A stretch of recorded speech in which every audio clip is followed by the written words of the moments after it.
Hi friends, welcome to Durga kitchen channel. ఈరోజు మనం mint rice ఎలా తయారు చేసుకోవాలో చూసేద్దాం. ఈ మింట్ రైస్ కోసం మనం ముందుగా పుదీనాను తీసుకొని నీట్గా శుభ్రం చేసుకొని మిక్సీ జార్లో వేసుకోవాలి.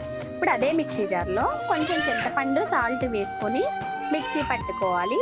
ఈ మిక్సీ పట్టుకున్న పేస్ట్ని మనం పక్కన పెట్టుకొని స్టవ్ వెలిగించుకొని స్టవ్ మీద కడాయి పెట్టుకొని పలావ్ సరుకులు వేసి వేయించుకోవాలి.